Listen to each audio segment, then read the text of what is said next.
If you're a business owner and your team needs you for absolutely every decision that's in the company, when there's a fire, when there's a client issue, you haven't built a company, you've built dependency. Now, some of you who are watching this video are probably the project manager, you're probably the salesperson, you're probably the person who does all the quality control, right? So you're wearing a lot of hats in the business, and this is making you the ultimate decision maker in the entire business. So then everybody's depending on you.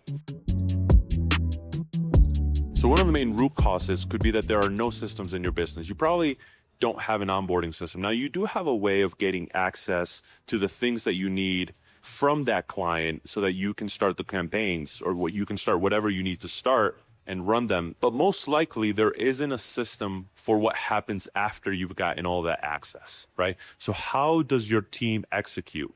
Where do they go to get that information? What happens? What are the steps? How do they start and deliver and launch those campaigns for people after you guys have gotten all the access that you needed? Most likely there isn't a quality control system in place, right? So there's not a proper way of checking work and seeing, was this done? Is this high quality?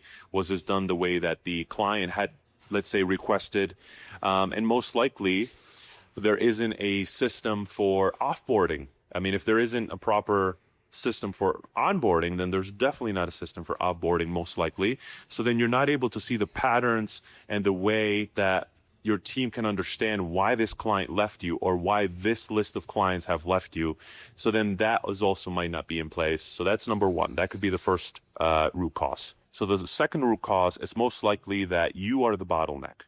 What I mean by that is that you need to approve absolutely everything, and your team waits for your approval on everything they do. Most likely this is because you don't trust your team, like I had mentioned before, and because you feel that you are best at doing everything. Your company is like a highway with only one toll, and all of your team members need to go through that one toll before they can get to the final checkpoint. The final checkpoint being that they have successfully completed the deliverable for the client is happy, it was done on time, but before they can get to that final step, they have to go through that toll. The third one is that you have no visibility whatsoever on what is happening inside of your business, meaning you don't know when things are overdue, you don't know what capacity your team has, you don't know what clients are at risk. So you're having to chase your team around, asking them questions. Did you do this? Did you do that? Is this done? Was this sent to the client? Is this completed? Are we having any issues with this? So that is basically you trying to make sure that the company is running smoothly. And at that same time, you are having to chase them around because you just have no proper way of understanding how things are happening. The only way that you can do that is by asking them, what is the best way to break the cycle? So I gave you 3 root causes, and now I'm going to give you 3 ways to fix those 3 root causes. So number 1 is we need to obviously have clear systems in place, and we need to have a clear communication. So by systems is we need to have a proper, repeatable way of doing things inside of the agency.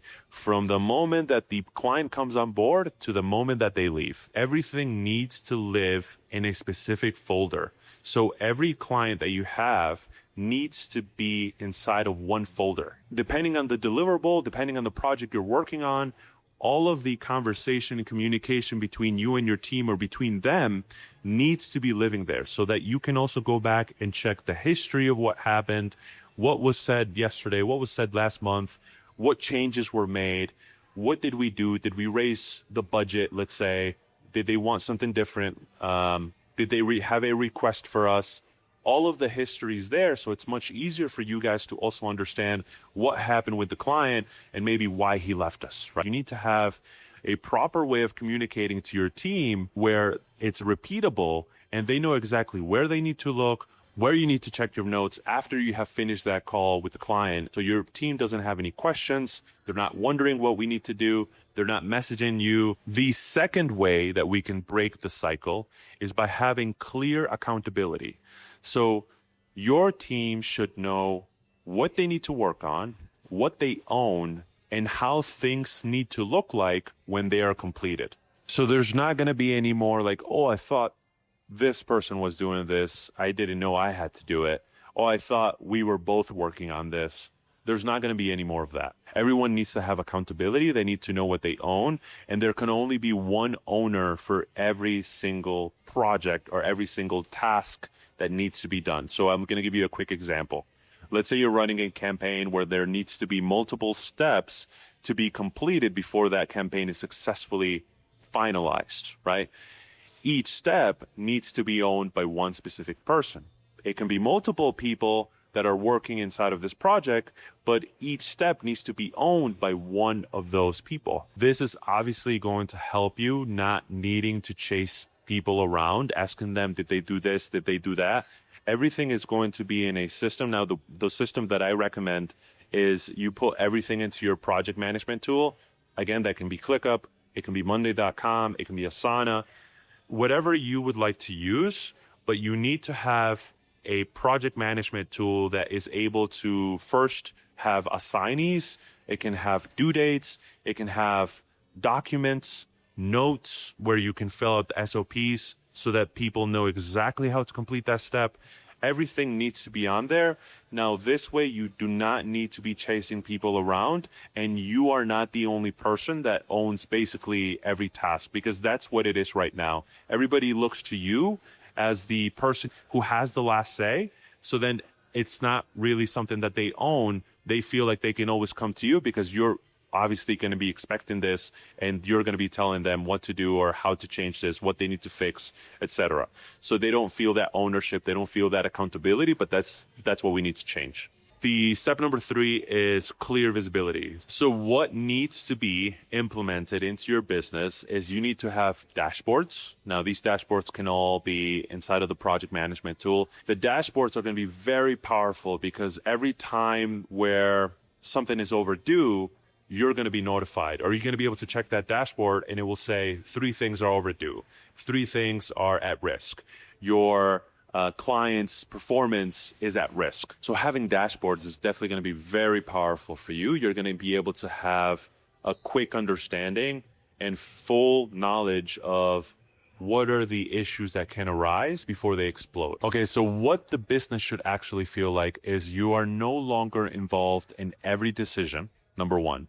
Number 2, your team is having discussions and creating solutions for issues independently. And number 3, everything becomes predictable. This is not about working less. This is about you not being the glue to everything in your business, right? Because that is the huge bottleneck. If you continue to be the glue for everything inside of your business, then you're never going to be able to step away or take vacation or be able to say, hey, I'm going to take 2 weeks off. Guys, you handle this. If an issue arises, you guys are able to, take care of it. Don't contact me. I'm not going to have my phone turned on. This would never, ever, ever happen. So let me know if you guys have any questions in the comments below. Let me know if you want me to discuss any specific topic next. And then click the link in the description as well if you guys would like to book a consultation with me, a one-on-one consultation. So that's it for today, guys.